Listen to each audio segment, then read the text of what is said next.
Hello students, I welcome you in M10 education. आज हम आप लोगों को अनुवाद के जो है कुछ विशेष नियम हैं उनको पढ़ाया जाएगा, जिसमें इट और देयर का प्रयोग मुख्य रूप से है। तो आइए देखते हैं इट का प्रयोग।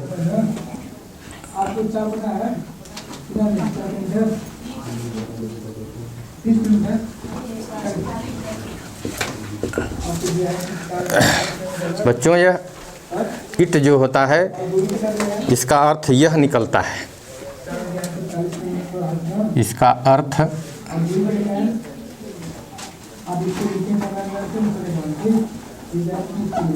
यह निकलता है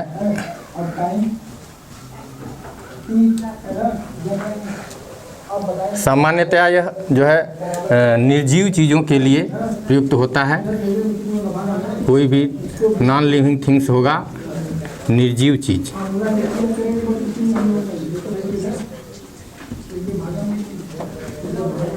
तो निर्जीव चीज़ों के लिए इसका प्रयोग जो है हम करते हैं, लेकिन इसके अलावा इसे हम कई रूपों में प्रयोग कर सकते हैं, जैसे कि समय, ऋतु। इसके अलावा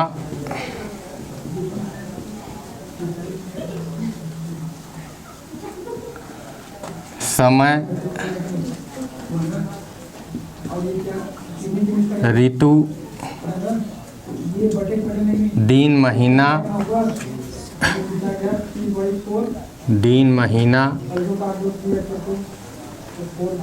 मौसम, दूरी इत्यादि तमाम हैं।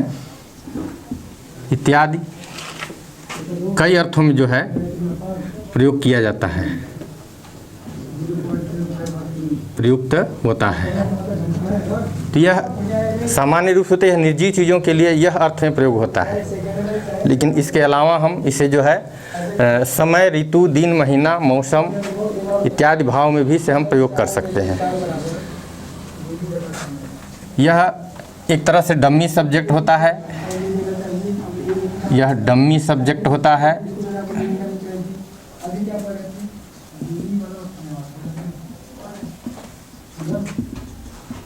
और हिंदी में जब अनुवाद किया जाता है तो इसका कोई अर्थ नहीं निकलता, इसीलिए इसको हम डमी सब्जेक्ट कहते हैं।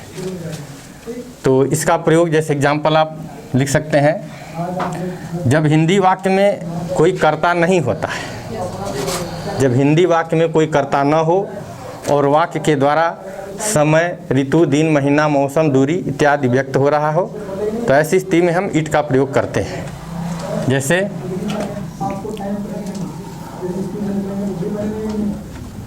आज रविवार है, आज रविवार का दिन है।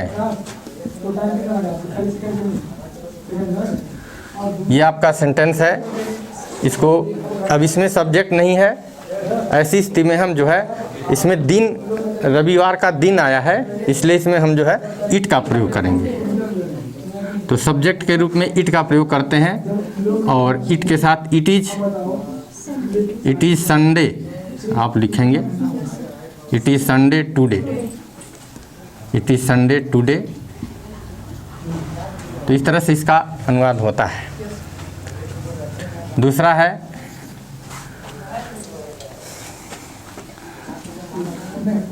जनवरी का महीना था, जनवरी का महीना था। ये वाक्य है। अब इसमें महीने का नाम आ गया, इसमें भी कर्ता नहीं है, तो यहाँ पर हम इट का प्रयोग करेंगे। इट वाज, अब यहाँ पे था पास्ट टेंस हो गया, प्रेजेंट टेंस रहेगा तो इज का प्रयोग करेंगे, और पास्ट टेंस रहेगा तो वाज का प्रयोग करते हैं। तो it was month of, it was month of January. इस तरह से यहाँ पर जो है इट का प्रयोग हो रहा है। तीसरा एग्जाम्पल है, मेरे घड़ी में 10 बजे हैं,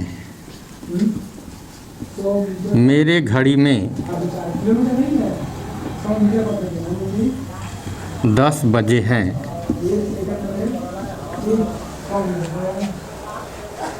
अब इसको, इसमें भी सब्जेक्ट नहीं है, इसको आपको जो है ट्रांसलेट करना है। तो इट का प्रयोग करेंगे, इट इज 10 o'clock, 10 o'clock। अब इस स्थिति में यहाँ बाई का प्रयोग होता है, by my watch. It is 10 o'clock by my watch. तो मेरे घड़ी में 10 बजे हैं, टाइम की बात, समय की बात हो रही है। जैसे अगला वाक्य है, कल बहुत ठंड थी, कल बहुत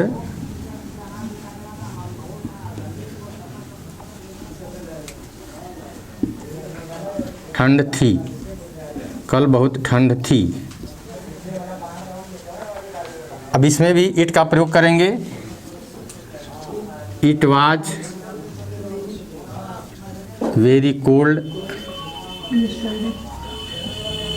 yesterday, it was very cold yesterday. तो इस तरह से यहाँ पे इट का प्रयोग हो रहा है। और भी एग्जाम्पल्स दे सकते हैं।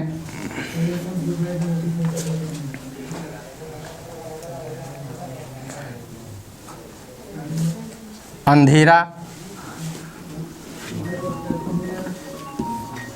अंधेरा हो रहा था,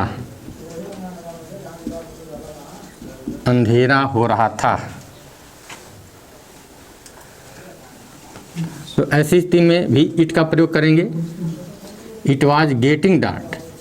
गेट का प्रयोग किया जाता है जैसे गेटिंग का, गेटिंग डार्क।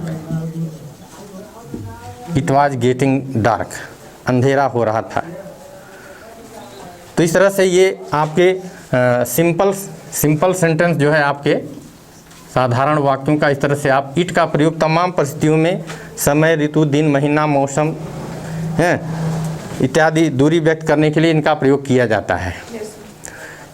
अगर इंट्रोगेटिव के रूप में इनका प्रयोग करना हो,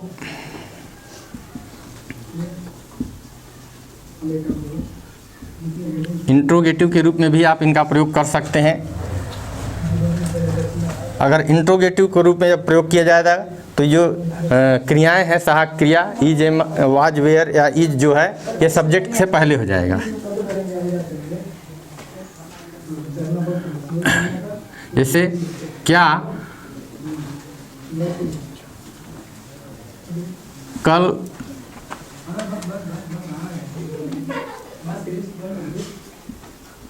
क्या कल बहुत गर्मी थी, ये इंट्रोगेटिव वाक्य हो गया। कैसे जानेंगे कि इंट्रोगेटिव है? हाँ, वाक्य के प्रारंभ में जब क्या रहता है तो ये हेल्पिंग वाला इंट्रोगेटिव होता है। और ऐसी स्थिति में इस क्या के स्थान पर प्रेजेंट टेंस में इज एम आर लगाएंगे, पास्ट टेंस में वाज वेयर लगाएंगे। तो ये चूंकि यहाँ थी है तो इसमें वाज आप लगाएंगे, वाज इट वेरी हॉट,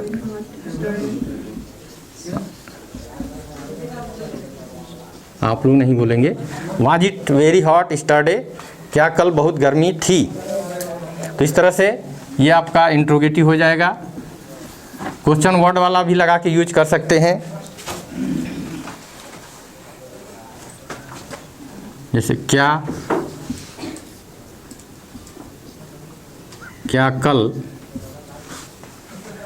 कल रविवार था, क्या कल रविवार था। तो वाज इट संडे यस्टरडे।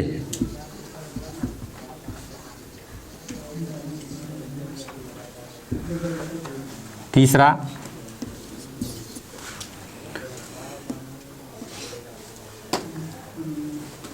आजकल, जैसे आजकल वर्षा क्यों नहीं हो रही है, क्यों नहीं हो रही है। आजकल वर्षा क्यों नहीं हो रही है। तो अब इसमें क्यों आ गया, जब क्या, क्यों, कैसे, कहाँ, कब, ये तमाम जो है इंट्रोगेटिव वर्ड्स होते हैं। क्या, क्यों, कैसे, कहाँ, कब, कौन इत्यादि, ये तमाम ये इंट्रोगेटिव वर्ड्स हैं, ये इंट्रोगेटिव हैं।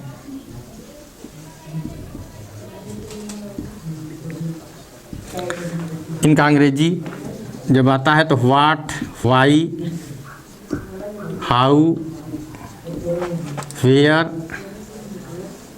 व्हेन, हु इत्यादि इटीसी तमाम क्वेश्चन वर्ड हैं। अगर ये बीच में आते हैं, वाक्य के बीच में आते हैं, यहाँ क्यों जो है बीच में है, तो ट्रांसलेट करते समय हम लोग जो है इसे वाक्य के सेंटेंस के शुरू में लिखते हैं। तो व्हाई पहले लिखेंगे,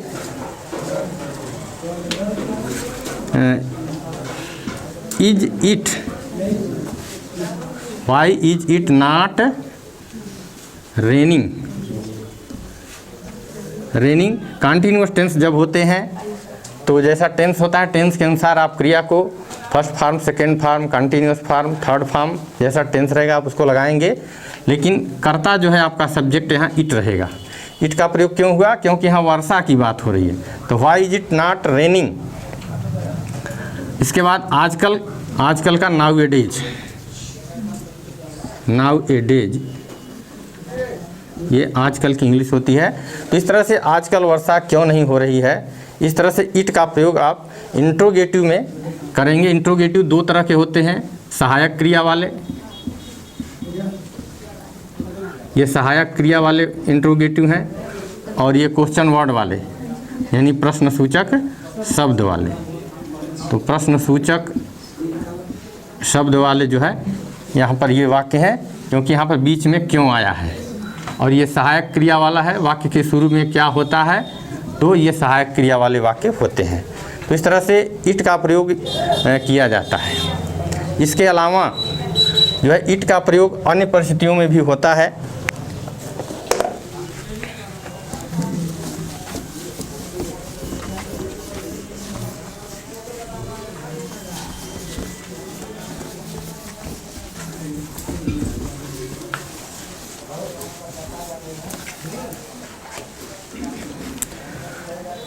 दूसरा पॉइंट के रूप में इट का प्रयोग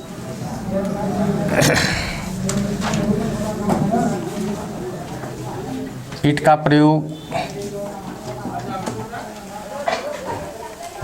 जो है कोई दबाव दे करके, दबाव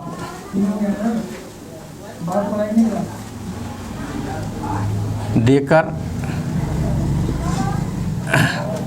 कहे जाने वाले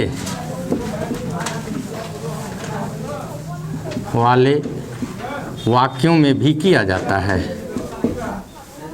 वाक्यों में भी किया जाता है। ये दूसरा उसमें रूल है इट के प्रयोग में। जैसे यह एग्जाम्पल के रूप में आप देख सकते हैं,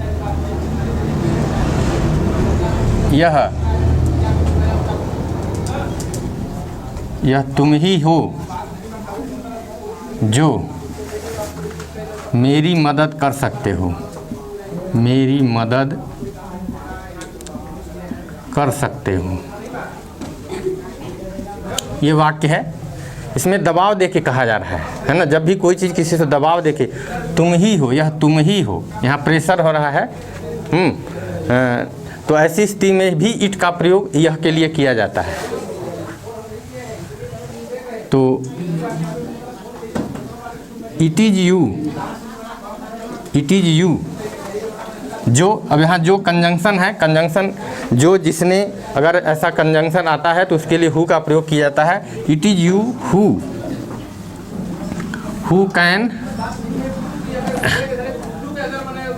can help me, it is you who can help me, या तुम ही हो जो मेरी मदद कर सकते हो। तो जो के लिए जो है हु का प्रयोग कंजंक्शन के रूप में किया जाता है। इसको हिंदी में संयोजक कहते हैं। तमाम संयोजक होते हैं। संयोजक का क्या मतलब होता है? जोड़। किसी भी दो वाक्यों को जोड़ने वाले जो शब्द होते हैं वो कंजंक्शन होते हैं, संयोजक होते हैं। तो जो के लिए जो है हु का प्रयोग, दैट का प्रयोग, है ना, विच का प्रयोग तमाम परिस्थितियों में किया जाता है। तो it is you who can help me, ये आपका हो जाएगा। दूसरा,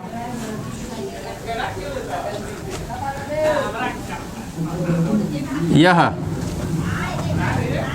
बच्चे ही हैं, यह बच्चे ही हैं जो सत्य बोलते हैं, सत्य बोलते हैं।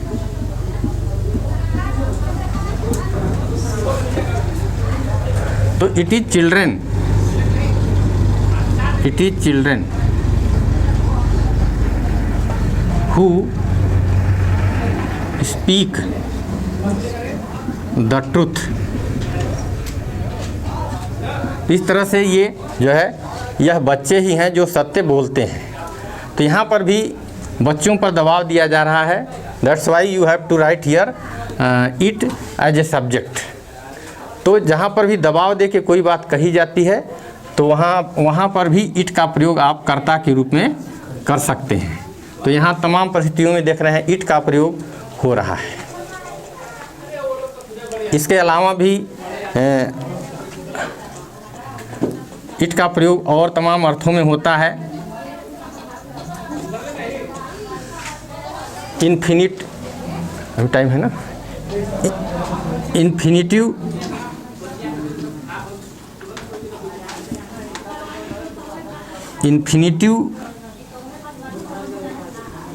युक्त वाक्यों में भी इट का प्रयोग सब्जेक्ट के रूप में होता है।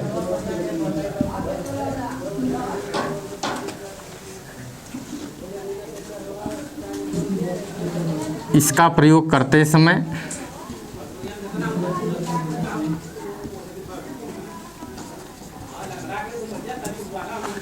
बाद वाले वाक्य को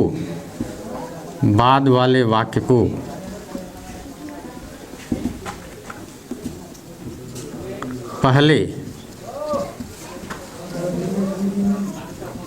अनुवाद करते हैं। जैसे एग्जाम्पल्स के रूप में आप दे सकते हैं। फॉर एग्जाम्पल,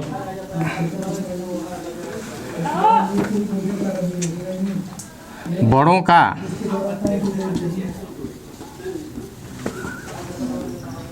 सम्मान करना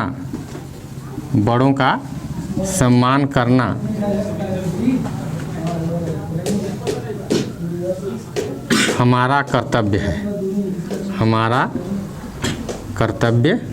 है। ये वाक्य है।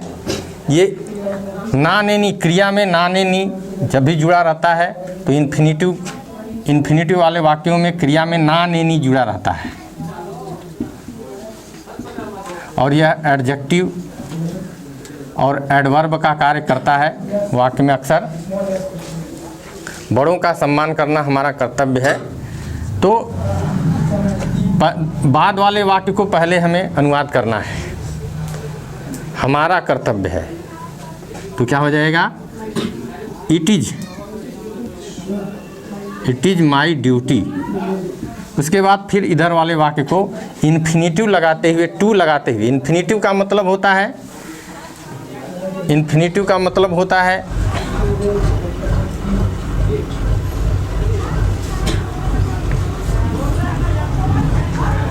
वर्ब के फर्स्ट फॉर्म से पहले, यानी टू लगाकर क्रिया के फर्स्ट फॉर्म से पहले टू लगाना। जैसे टू गो, टू प्ले, ये सब जो है इन्फिनिटिव है। तो इट इज़ माई ड्यूटी, ये हमारा है, आवर करेंगे, इट इज़ आवर ड्यूटी, बड़ों का सम्मान करना। तो ना आ गया है तो बड़ों का तो सम्मान करना पहले लिखेंगे, to respect the elders, it is our duty to respect the elders, it is our duty to respect the elders, है ना। तो बड़ों का सम्मान करना हमारा कर्तव्य। देखिए यहाँ पर इट का प्रयोग किया गया, ऐसा क्यों किया गया? क्योंकि ये इन्फिनिटिव वाला वाक्य है ना। कैसे पता चलेगा कि इन्फिनिटिव वाला वाक्य है? ना ने नी जुड़ा होगा, सम्मान करना, ना ने नी जब भी क्रिया होगी तो वो इन्फिनिटिव वाला वाक्य होता है। तो ऐसी स्थिति में सेकंड दूसरा जो वाक्य होता है उसको पहले लगाएंगे इट लगा करके, एज ए सब्जेक्ट इट जो है आपको उसका अनुवाद करना है। तो हमारा कर्तव्य इट इज़ आवर ड्यूटी, उसके बाद बड़ों का सम्मान करना, टू रिस्पेक्ट द एल्डर्स। ठीक, जैसे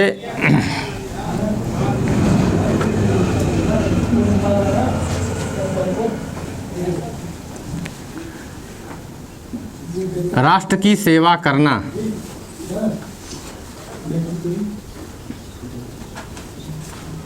राष्ट्र की सेवा करना, सबका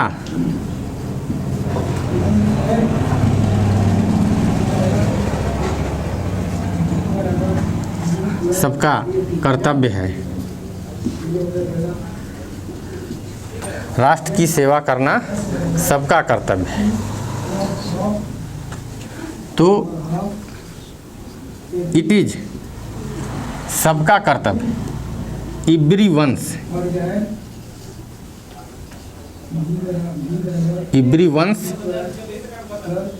ड्यूटी टू, राष्ट्र की सेवा करना, इसका अनुवाद अब करेंगे टू सर्व द नेशन।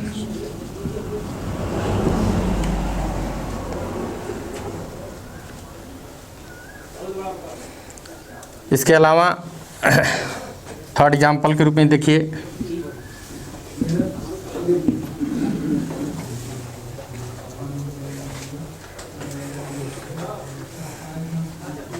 झूठ बोलना, झूठ बोलना पाप है। ये वाक्य झूठ बोलना पाप है। अब इसमें क्या होगा? इट अपने से लगाएंगे पहले, इट इज पाप का सीन होता है, SIN, it is sin to झूठ बोलना, झूठ बोलने के लिए tell a lie, to tell a lie, it is sin to tell a lie, झूठ बोलना पाप है।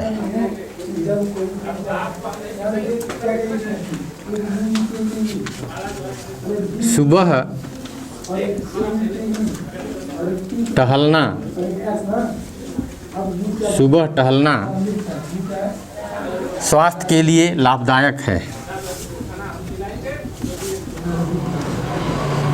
स्वास्थ्य के लिए लाभदायक है।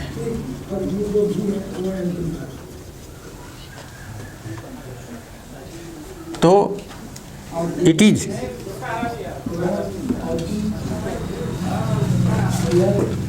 Useful for health,